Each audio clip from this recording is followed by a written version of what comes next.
those away from me. That's disgusting. I don't know what you're talking about.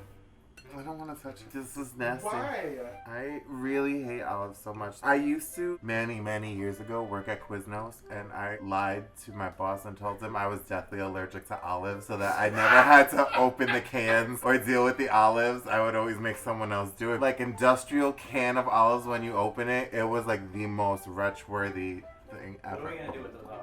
Throw them the away. Maybe feed them to Paolo because I know he'll eat anything. And as a little Latin kid, they put olives in everything. Imagine being a little fat kid and getting like a pastelillo, eyes closed, just like woofing it down, and then you bite right into a fucking olive. You're like ninjas of hate.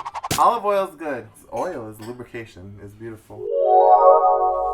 Hey everyone, welcome to another episode of Lil's Buffet. I'm Lil Buffet, coming to you from our new studio kitchen. It is the end of summer, and we are deciding to bring you a little summer treat. I know growing up in the city, one of the things I was always excited about as a kid was when the icy lady would come around. You'd hear her little bell and everybody would run out, especially anytime I saw like my grandpa coming up the block or something. I'd be like, let me get $1 for an icy. And everyone's favorite flavor was Coco Cherry. So, as a little adult treat for the end of summer, we are bringing you Coco Cherry Jello shots. And so that we drink responsibly and not on an empty stomach, on the side, we are making some Tostones Rellenos with Ropa Vieja, which we are going to make right here today. Ropa Vieja is delicious. It originated in the Canary Islands, and like many things were brought over by Spanish colonizers, eventually made their way into our shared culture. It is delicious, most important.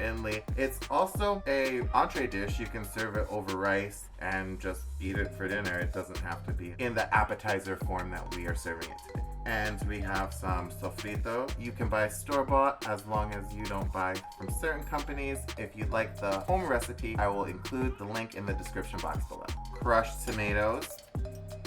And we have some tomato paste. Along with that, we have lots of seasonings because seasoning is very important. Have some bay leaves, about 3 to 5. We have some granulated garlic, cumin, some sazon, dried oregano, and some adobo. No olives. I mean, actually, traditionally olives go in it, but you're not gonna find any here today because I'm not eating it. Alright, so boom, let's get going. Alright, so we have our chuck steak here. We have cut it in half lengthwise to cut down on your overall cooking time because this is going to have to braise really slow. And we are going to liberally season all sides of our meat with some kosher salt and some black pepper. Again, get all sides real good. This is my arm workout.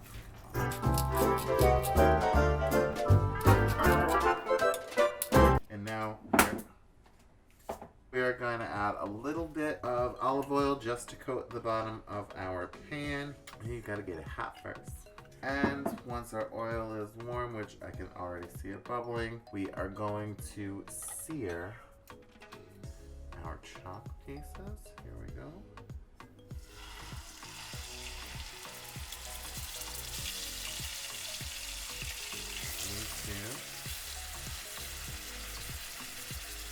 And we are going to sear that for 5 minutes per side. You want to turn it after 5 minutes and get all the sides nice and brown.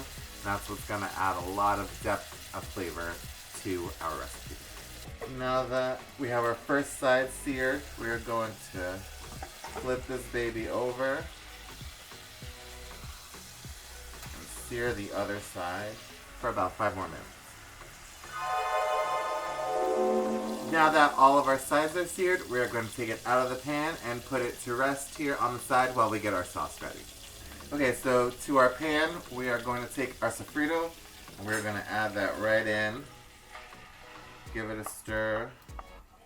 Sort of deglaze the bottom, get all the bits up. We're just going to let this cook down for a couple minutes. Now that this is cooked for about 5 minutes and smells so good, we're going to add our tomato paste right into the mix. Oh, she's thick. We're going to give that a stir and incorporate it in. Made that wop sound. What's a wop sound? Now that this is incorporated, we're going to add our crushed tomatoes. Boom, bada boom. Get this going. And then we are going to add our seasonings. We have our paprika, garlic powder, some oregano, cumin. We have some sazon, some bay leaf, and adobo. Also made an at-home recipe for adobo, which we will include the link for below in the description box. It's real easy. So now we're gonna give this a stir and let this bloom for like 2 minutes, and then we're gonna add our water or broth if you like really want to punch up your flavor, which is what we're doing. So now that all of our spices have like mixed in with our tomatoes, we're going to add our broth right to this.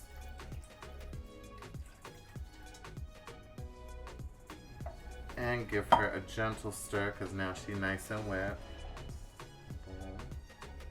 We have our broth mixed in with all of our tomatoes and our spices. We're gonna take our seared meat, dunk her right in this bath, put a lid on her, and stick her in an oven that has been preheated to 250 degrees. And then we're just gonna cook her for like hours, guys, literally hours. Should be about between 3 and 5, you should check, or until she falls apart. Can't rush good meat.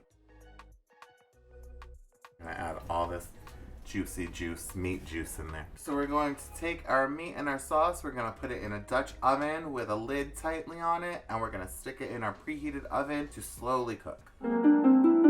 Now that we have our Ropa Vieja cooking in the oven, let's get on to our Jello shots. We have a cup of water here. We have a package of cherry gelatin. We're just gonna do the do. You know how it goes. Turn the burner off. We're gonna add our cherry gelatin to our boiling water and give it a stir until she is all evaporated. And here is where the magic comes in. Now get ready for it. It's very complicated. Take a cup of coconut vodka, you just pour that in there. Boom. Make sure to take it off your fire. You don't want to cook all your alcohol out of your vodka, because then it's the point of those shots. I like to use a little bit more than a cup of vodka. You just don't want to add too much vodka, because if you have too much alcohol, your Jello won't set. But a little bit more than a cup is fine. And now, just to make pouring easy, we're going to pour our gelatin vodka mixture into a measuring cup, so that way we can dole it out into these cute little icy shaped glasses.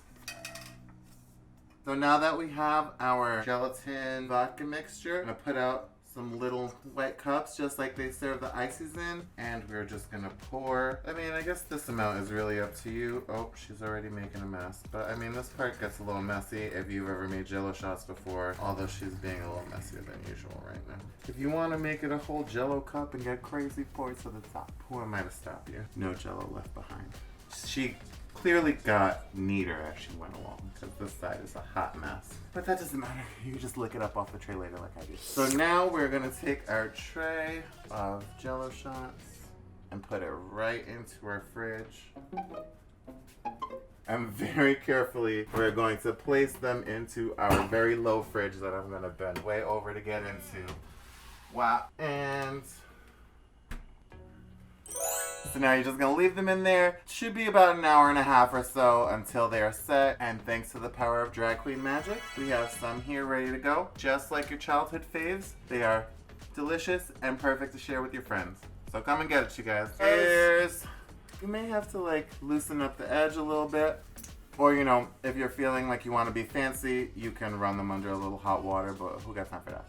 So now that we have our Ropa Vieja cooking in the oven and our Coco Cherry shots chilling in the fridge, we are going to get onto our tostones. For this, it's a really simple, easy recipe. All you need is plátanos verde, green plantains, and oil to fry. Plantains, when they ripen, they turn yellow like this, and they get little black spots, and they are delicious. They're called maduros, and they're sweet, and they don't fry the same. If your plantains are yellow, you want to save those. You can fry them up and serve them with eggs or something. There's a bunch of delicious ways, but boom, we're not going to use those for now. Today, we want green plantains. Let's get started. First thing you're going to do is cut off both ends of your plantain.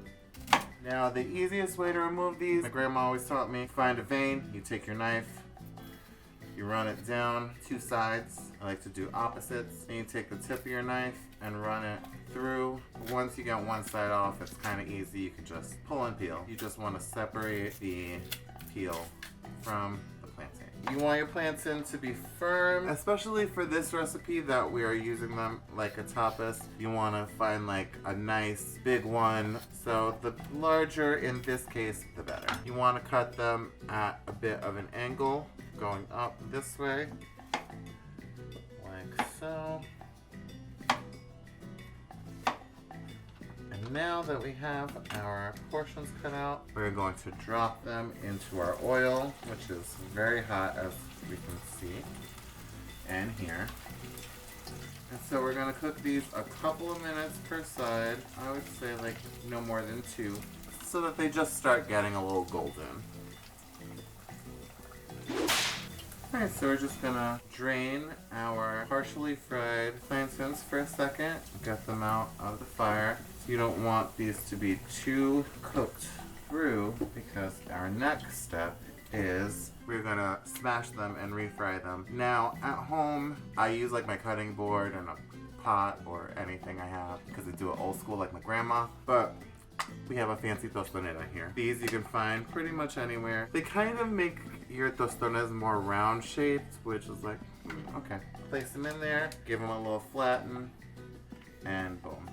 Picture perfect. And then you find a way to scrape these out, which is why my grandma didn't use them. Also, when I use my cutting board, I just line them all up and I do them all at once. And you don't have to sit here like you somebody serving making them tostones all day, one by one. I got to do. I don't know if you can tell, I don't like a tostonera. And now that we have our tostones smashed, we're going to pop them right back into our oil to finish frying them. The amount of time that you fry these for can vary from person to person. I like my tostones a little extra crispy. After a couple minutes, once they're all fried, we're just gonna remove them from our oil, drain them on our paper towel, and once they cool a little bit, we'll take them over and get them topped to complete our tostones relleno, and then enjoy them with our Coco Cherry shots. So once our Ropa Vieja is done, we're just gonna shred it up with a fork and serve it like so on our tostones. We have our Coco Cherry Jello shot here on the side. They're ready to enjoy. Buen provecho. Cheers.